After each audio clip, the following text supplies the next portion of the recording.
You're listening to Tax Savvy, the art and science of keeping more money in your pocket. Each episode, we uncover specialty tax strategies, share expert advice, and talk through practical insights businesses use to stay ahead. Whether you're here to learn more about specialty tax or just want to make smarter money moves, you're in the right place. Hello, everyone. Welcome to another episode of Tax Savvy, a specialty tax podcast all about keeping more money in your pocket. I'm your host, Craig, and today we're joined by a wonderful colleague and international tax and business consultant guru, Sean King. Sean, welcome to the podcast. Thank you, Craig. Appreciate you having me. Really good to be with you. Absolutely. Sean, I always love when we're able to get together and have some great conversations. So today should be a fun time. Should be a great time. So for all of our listeners that may not know who you are, if you can just tell us a little bit about your general background, who you are, what you do, then we'll kind of get into your business a little bit more from there. No, that's great, Craig. So, briefly, I'm a lawyer by training. Hopefully not too many listeners will hold that against me, but a lawyer by training. Started my career in global big law, if you will, and then practice moved over to a Big Four accounting firm for many years in many locations. And then about 15 years ago, launched Align Global Consulting, my current firm. And we spend our days representing companies, shareholders that are doing business across borders. So I always like to say that if you're moving people or products or information or money across a border, our job is to help you to do it more efficiently.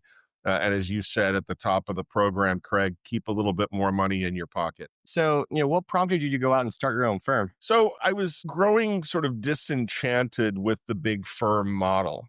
I really felt that the large global firms had turned their back on the entrepreneurial space. I felt like they had turned their back on the mid-market space. And I felt that there was an opportunity to serve that space, number one, but also to support other professional service providers, whether that be CPA firms or smaller or regional law firms, where they run up against an issue of what I call turf protection. So, if you're a CPA firm in whatever city in the US and you have a growing, emerging client, and that client is starting to do things internationally, for a long time, there was this propensity to think, well, I need to leave my local or regional CPA firm. They can't help me to grow internationally. I've outgrown that firm. And I really felt that there was an opportunity to create an international tax or global business firm that would come in and say,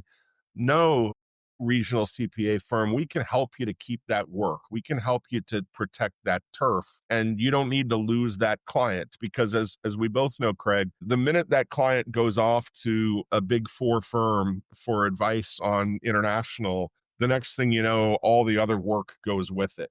And so what I did was create a firm that was really built to come in. I always call it supporting, not supplanting. But come in, support the local or regional firm, help them to retain that client, help their client to grow internationally, and then get back out of the way, and that firm retains their client relationship.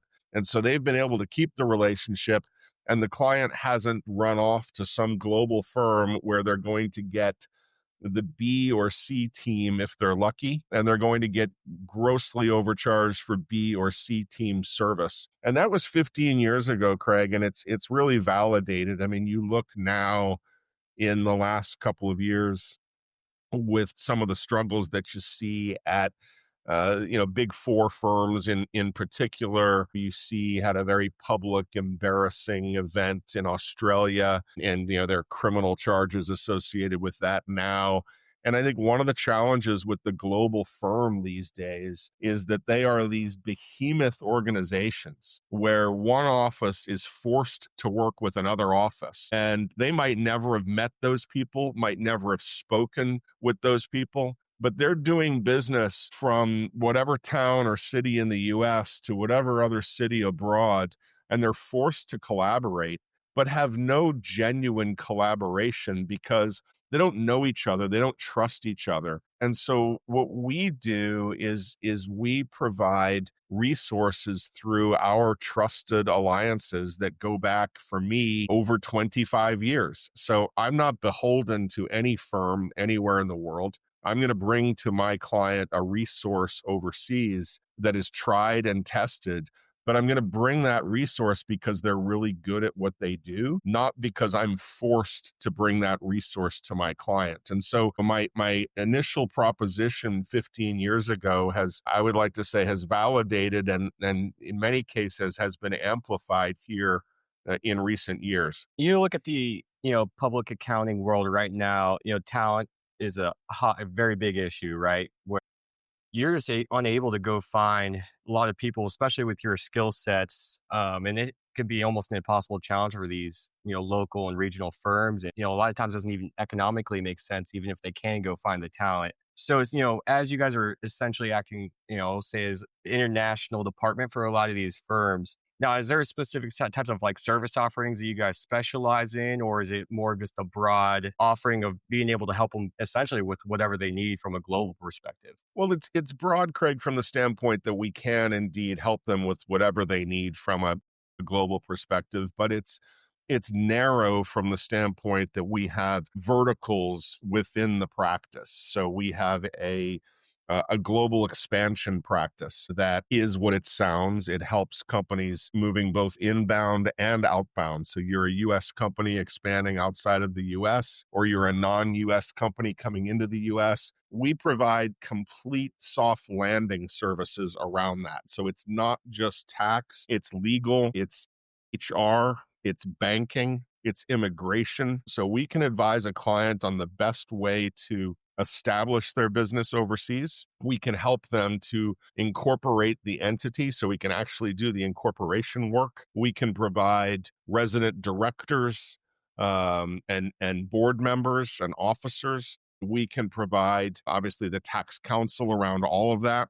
We can also help them to find office space, open bank accounts, hire people, get immigration and work visas. So we have a holistic soft landing package, again, both inbound and outbound, that is pretty unique and you don't really see very much in the US market. Some of those soft landing services you do see in Europe from some different firms through corporate services providers, but in the US, our inbound soft landing package here in the US is pretty unique. So that's one vertical. We also help companies just to more efficiently structure their global operations, whether that's looking at treaty planning, holding companies, withholding issues, how to move your cash around the globe more efficiently. Another vertical, Craig, is transfer pricing. Transfer pricing is a very large component of our practice. We have a full-time economist on board who assists with our transfer pricing analysis and transfer pricing studies. Transfer pricing has become a real hot button issue. We can get into that later if you like. And then we also advise on things like treasury management,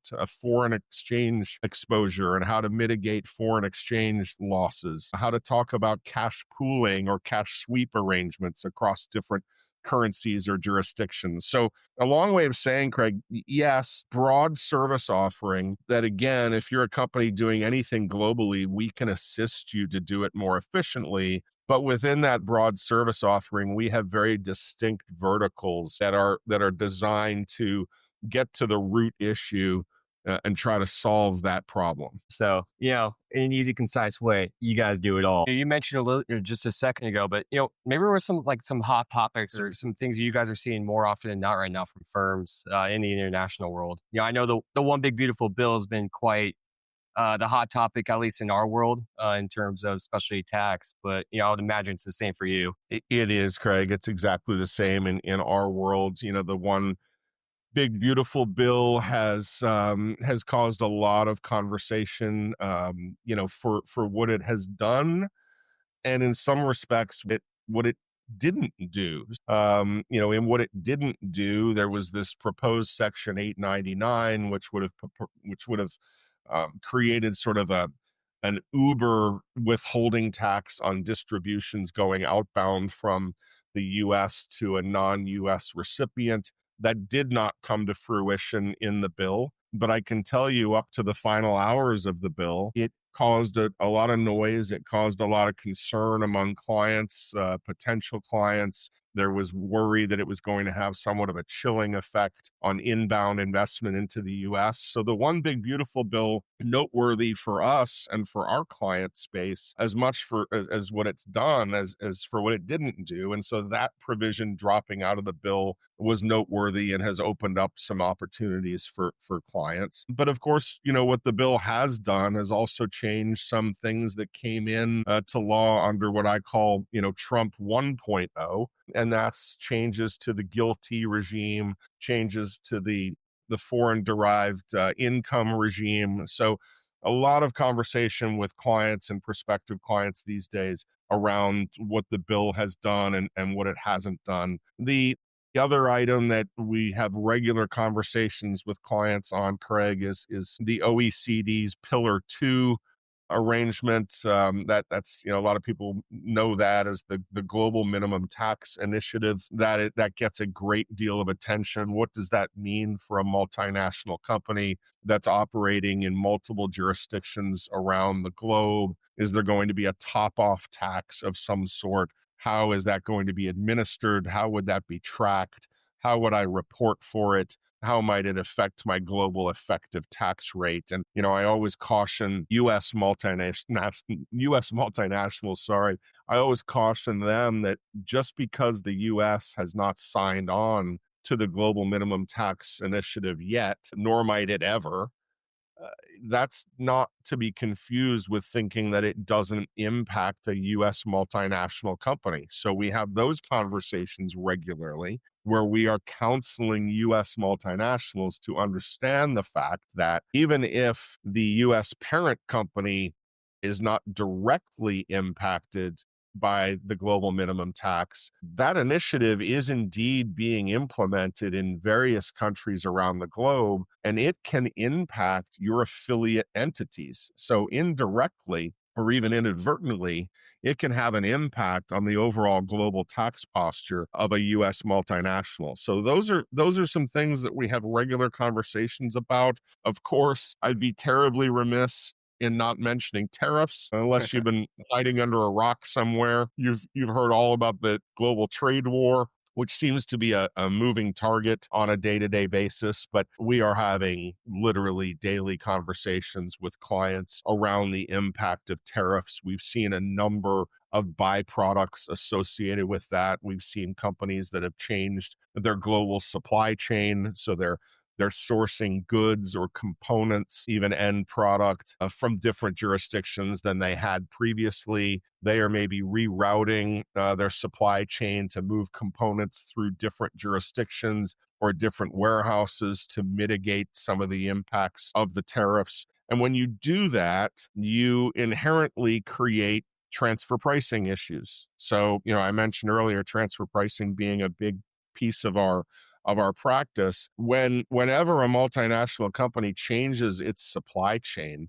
it has to revisit its transfer pricing, the way in which its related or affiliate entities price their related party transactions. And so now, if I'm a multinational that was previously sourcing a component through country A and I'm now sourcing through country B, and maybe country B now plays a larger role in my supply chain than it did a year ago, well, I need to look at my internal transfer pricing analysis and documentation, and I need to update that, and I need to properly reflect the new world order, if you will. And so there's a significant intersection between tariffs and transfer pricing. Those are some of the big ticket items. There are more, but I'll stop there for a moment, Craig, in case you had any reaction to any of those. Two topics I want to get into just based on a lot of what you just mentioned there. As people are, maybe resourcing or rerouting a lot of their supply chain, creating these transfer pricing issues. I guess what are some of the implications for the companies that may not be aware of the transfer pricing issues that come along with it, or just flat out ignoring it?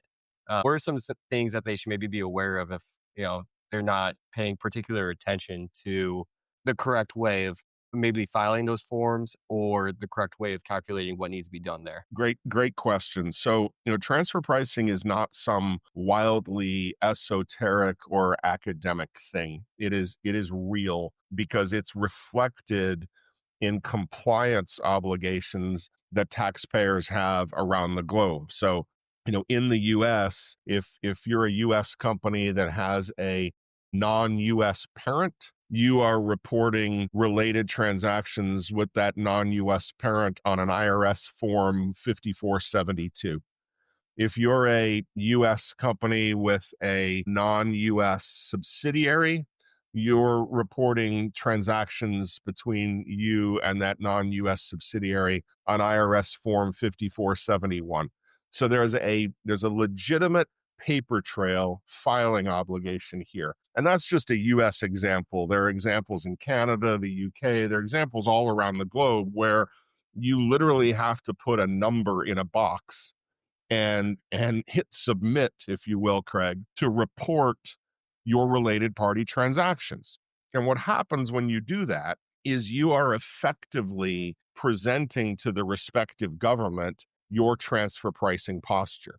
And once you do that, the respective governments can come back and say, okay, thank you for presenting these related party transactions to us. Please provide us with your contemporaneous documentation or your supporting documentation to uphold what you have presented in this tax filing form. So when I talk about transfer pricing analysis, related party pricing benchmarking, documentation, those things on their face might sound somewhat academic, but indeed they all distill down to a number in a box on a tax form. And that's universal. And to make the issue even more acute, most countries, the tax authorities are very interested in transfer pricing. In most situations, it is low-hanging fruit for tax authorities to reassess related party pricing. And there are significant penalties for failure to have appropriate transfer pricing documentation in place.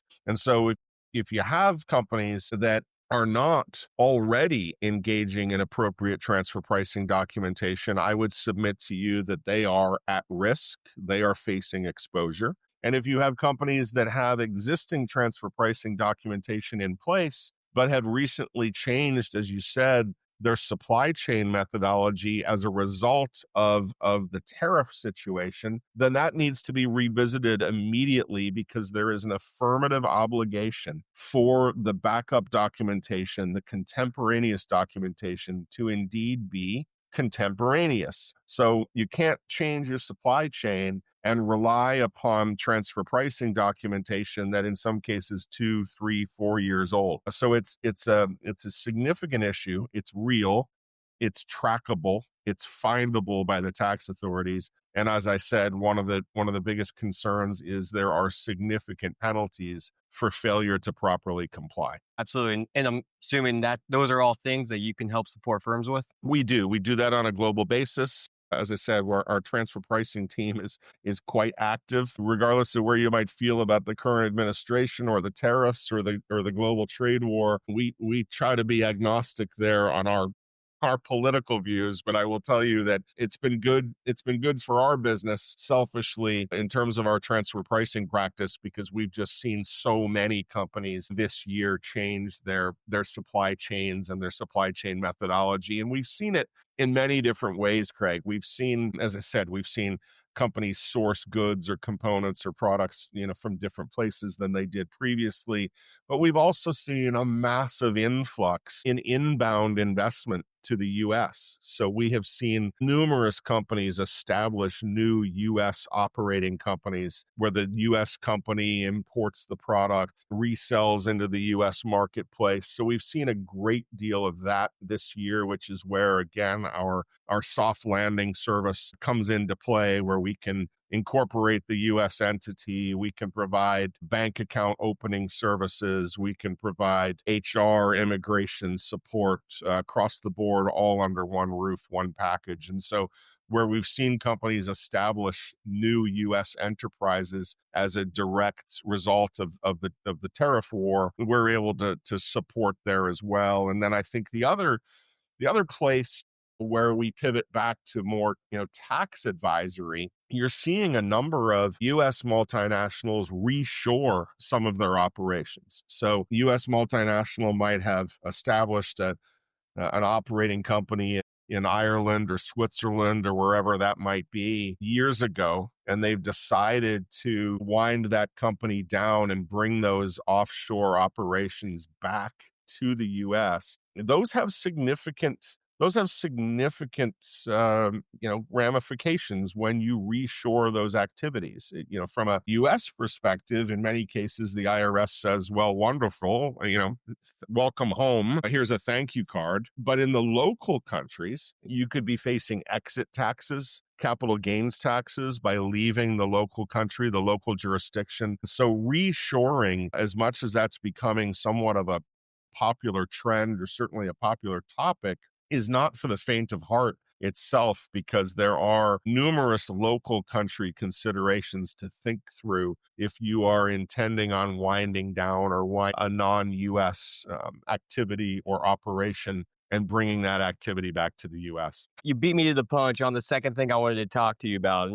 It's funny you mention is, regardless how you feel about this administration, but, it's really no secret what the bill was aiming to do, right? It was really aiming to stimulate economic activity within the U.S., to bring investments back in the U.S., specifically in the manufacturing sector. You mentioned there's a lot of reshoring. I wanted to ask you, what are some things, you mentioned maybe some exit taxes from the local countries. Where should these companies start if they're thinking about bringing operations back within the U.S.? Assume it really needs to start with the structure and go from there, right? So, by the time our firm gets involved, we like to deal with a lot of the domestic initiatives, like R&D credits, cost segregation, local economic incentives, things like that. But way before we get involved, that's where your firm is.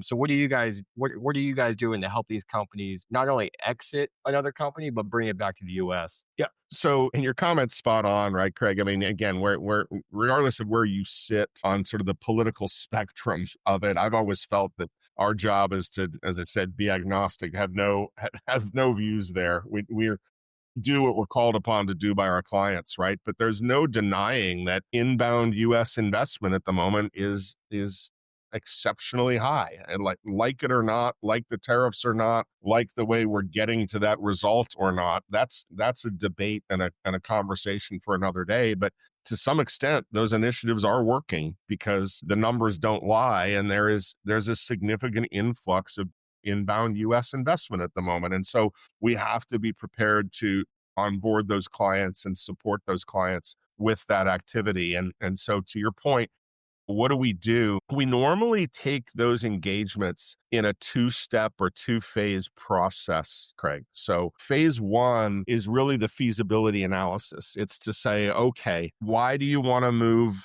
things back into the US, or why do you want to come to the US if it's a case of first impression? And where do you want to go? Where would you like to land? And are there incentives domestically in the US to help you do that? And that's when we team with your firm, Craig, to be able to get that right for clients. Is you're exceptionally skilled in that space. And so that's kind of one part of a phase one. The other part of the phase one is let's model and assess any adverse tax impact in exiting the jurisdiction you're currently in. So if you did set up that entity in Ireland years ago and you're going to close it down, what are the Irish implications? So let's get that right. And so we run through those initial hurdles. We run through those, what I call sort of deal breakers. That analysis takes place in phase one. At the conclusion of phase one, we deliver to the client a formal report that is all encompassing, not only points out some of the issues that are going to need to be managed, but also provides a very clear and distinct step plan for the way forward. And that's what phase one typically looks like. At the conclusion of phase one, we'll sit down with the client. We'll take them through that step plan. We'll take them through the pros and cons of the different iterations of that step plan. And then when they say they're ready to pull the trigger and make the leap, then we move to phase two. And phase two is our implementation phase. And that's when what they're looking to do comes to life. That's when we form an entity. That's when we get bank accounts opened. That's when we team with your firm to get some certainty on local, domestic opportunities, credits, incentives, and otherwise. And so phase two is it's a more protracted process because you are making this operation come to life in the US. But we break it into those two phases. One, because it makes it more digestible for the client. But two, it also makes sure that no client pulls the trigger on implementation without being fully advised on what the ramifications might be. I've done this now, Craig, over 25 years, and it amazes me sometimes we get pulled in to clients where they've worked with someone else and it's gone terribly wrong. And I'm always amazed at how many advisors out there will just jump in for a client and start implementing a seismic move without having run down all of the issues at play. And now you're halfway through the implementation, and it's the first time the client learns of this issue or that issue. So our phase one, phase two approach is designed entirely to eliminate surprises. Yeah. So basically, if you're moving goods, people, services, and info across borders, they need to call you guys. The line is open, Craig. The email is open, and we're always happy to help. Love to hear that. So, we love partnering with your firm. Done a lot of great things together. Excited to continue to work with you guys. Sounds like there's a ton of hot topics just going on around the US and the world in terms of tax. I think companies that are continue to expand globally or internationally really need to be careful about their operations and making sure they're getting experts involved like yourself. So, Sean, I appreciate you coming on today. As always, dropping your wisdom and your great information. I learned something new every time I talk to you. So it's always great to have these conversations. Well, you're kind, Craig. I always enjoy our time together and really appreciate you having me on. And again, I think and you've spoken to this to some extent. I mean, assembling the right team is the most important thing for a client, and having trusted advisors that work together in a collaborative fashion, whether it be the client's existing law firm or CPA firm, whether it be your firm and my firm collaborating as we do. It's just really important to build a team where people aren't stepping on each other's toes. That doesn't mean people tell each other what they want to hear, but it means that everyone collaborates without ego and brings the best solution to clients. And that's why we've always enjoyed working with you and look forward to continuing to do that. But again, thank you for having me on, Craig. Look forward to speaking again soon. Absolutely. Yeah. Thanks, Sean. Thank you.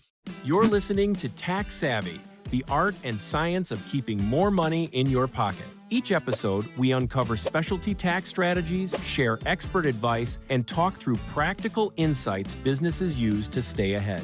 Whether you're here to learn more about specialty tax or just want to make smarter money moves, you're in the right place.